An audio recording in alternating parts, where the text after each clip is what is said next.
Good morning po. Balik po tayo sa ating tutorial. Nasa episode 7 na po tayo at ang pag-uusapan po natin ay kung paano natin iayos yung mga sumobrang estimates po natin. So gagamit po tayo ng adjusting entries para po ito ay makorek.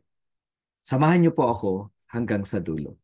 How to correct overstated and understated journal entries.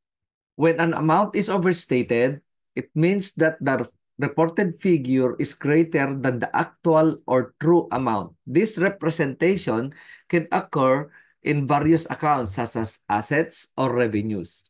This error would also likely result in the related expense account. So may epekto daw doon sa kabila niya na expense account. Yun daw pong expense account ay magiging understated na po. So, affecting the overall financial picture by making profits appear higher than they are. Tignan po natin ang implications po dito sa tax. So, increased tax liability. Mas malaki po ang babayaran mong tax. Since taxes are calculated based on reported income, an overstatement result in a higher tax obligation. This can create cash flow issues as the company has to pay taxes on income it did not actually earn. So ano pong mangyayari po dito? So mayroon pong potential audits. Overstated financials can attract scrutiny from tax authorities, leading to audits.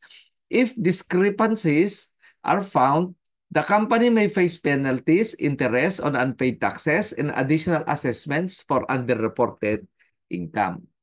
So puntahan naman po natin itong understated. When an amount is understated, it indicates that the reported figure is less than the actual amount. For instance, if a company reports its accounts payable as 210,000, while the true amount is 230,000, the accounts payable is understated by 20,000. This misstatement can lead to an overstatement of net income since fewer expenses are reported than actually incurred. Ano po ang tax implications po nito? Lower tax liability.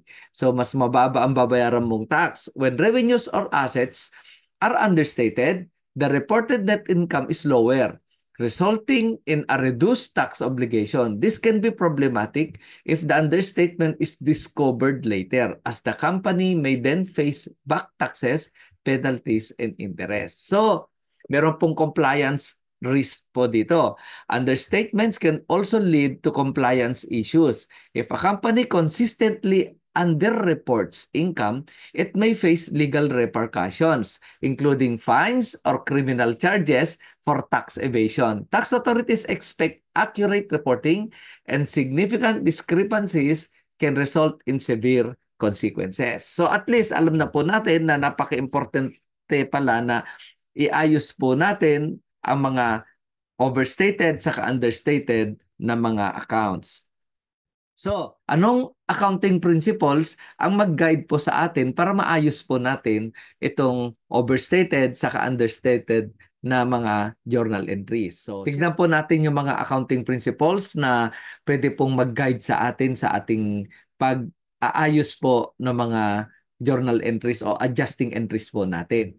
So, yung accuracy principle nga po yung una, ensure that your financial records reflect the expenses incurred and the correct liabilities. So, ang pangalawa po is matching principle. Ito po lahat na to ay ating na pong napag-aralan sa mga episode pong nakaraan. To match the correct expense with the period in which the related revenue was recognized. So, ang pangatlo po is objectivity principle, to ensure that the recorded amounts are based on objective evidence, actual settlement data. Ang pang-apat is completeness principle, to ensure that all relevant financial information is captured and reflected in the accounting record. So yung apat na principle po yan ang ating nakita na pwedeng mag-guide sa atin para maayos po natin ang mga adjusting entries po natin sa mga overstated saka understated mga entries po ang cash receipts journal at nakikita po natin dito yung platform fees payable column na meron po tayong actual na binayaran pong or dineduct po sa settlement ng platform sa atin at ito'y nagkakahalaga ng 637.29. So ito po yung actual. So yan po dapat ang palabasin natin na expenses po natin sa platform fees. Sa EWT payable, expanded withholding tax, ay wala pong chinarge sa atin, zero. Okay, so tandaan nyo po yan. Ito po yung actual, 637.29. Dapat yan po ang lumabas sa ating platform fees expense at yung AWT payable dapat po zero. So, ang sales journal po natin, kung natatandaan po ninyo, ang nag-debit po tayo ng CWT, EWT na 41.80. Dito po tayo sa debit side. Sa platform fees expense ay 722.80. So, mukhang mataas po as compare doon sa actual pong deduction sa atin na 600 plus. So, yun nga po, meron po tayong platform fees payable na 722.80. At dahil yan po yung estimate po natin na ating babayaran at meron din po tayong estimate na 4180 na EWT. Kaya po meron po tayong nilatag na mga payables. Yung T account po ay para pong ledger. Imagine nyo po yung T, the top of the T represents the account name. So bawat T account ay meron pong account title. Kagaya halimbawa ito, cash. So, the left side under the T is for money coming into the account. Yun po yung debit. And the right side is for money going out. Yun po yung credit. Parang ledger nga rin po. So, ang purpose nitong T account is help you keep track of every transaction and ensure your records are balanced. So, madalian po ito. Mag ano ka ng T account and then para hindi ka malito sa pag-compute mo ng mga understated o overstated po doon sa particular na account title or account pong yun. Okay, ito na po yung ating T account. Meron po tayong T account ng platform fees payable, EWT payable, platform fees expense, at saka CWT, EWT. So ang purpose po niyan ay check para maunawaan po natin ng maayos ang ating paggawa ng adjusting entry. Okay, sa platform fees payable ay meron po tayong actual na binayarang 637.29. Pero ang na-estimate po natin is 722.80.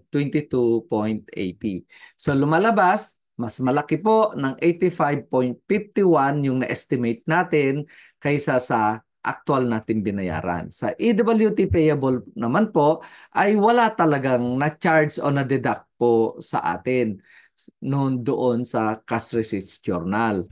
Kaya po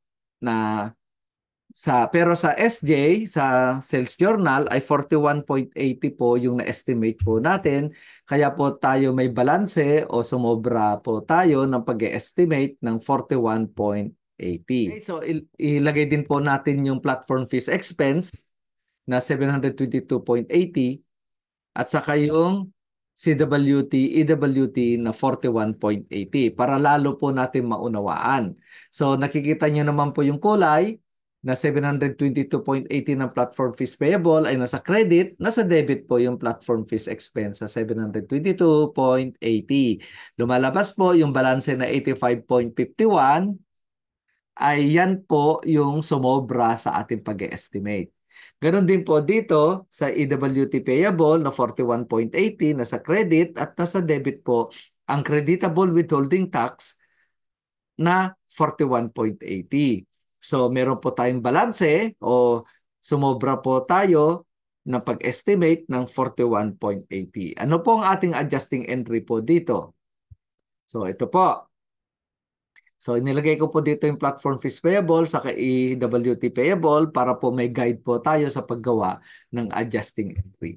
So syempre po, tatanggalin natin yung 85.51 na sobra doon sa payable. Kaya debit, platform fees payable na 85.51.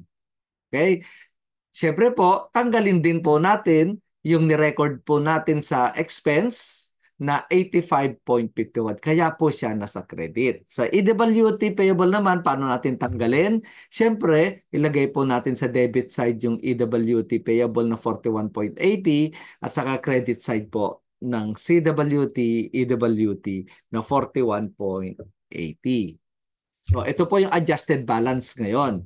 Sa platform fees payable, adjusting entries po natin ay nasa debit side na 85.51. Kaya po, pag inad nyo po yan, balanse na po sila, 722.82. Kaya po, zero na po. So, parehas na ang debit sa credit po nitong payable. So, naayos na po natin. Na-zero out na po natin.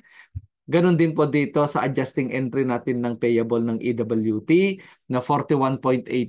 Kaya pag minus mo po itong 4180 sa debit at saka sa credit side, ang balance po ay zero. So wala tayong problema sa payables. Na-adjust na po natin sa zero sa buwan na yan. Okay po, so platform fees expense, ilagay din po natin yung adjusting entry na sa credit side na 85.51. Kaya ang adjusted balance po is 637.29. Lumalabas po ay eksakto na yung na-deduct sa atin na expense ng platform fees na 637.29 sa ating record.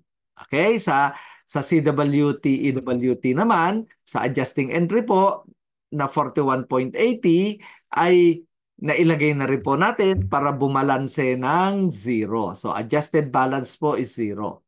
So okay na zero out na po natin ang CWT, EWT at saka yung dalawa nating payable at lumabas na rin po ang tamang expense amount po sa ating platform fees. Sana po nakadagdag kaalaman ang aking na-share sa inyo patungkol po sa overstated at saka understated na journal entries at kung paano po ito i-adjust para ma-eksakto ang ating mga amounts sa ating journal entries. Huwag niyo pong kakalimutan na mag-subscribe para po ma-update kayo sa mga susunod nating videos. Hanggang sa muli po. Paalam.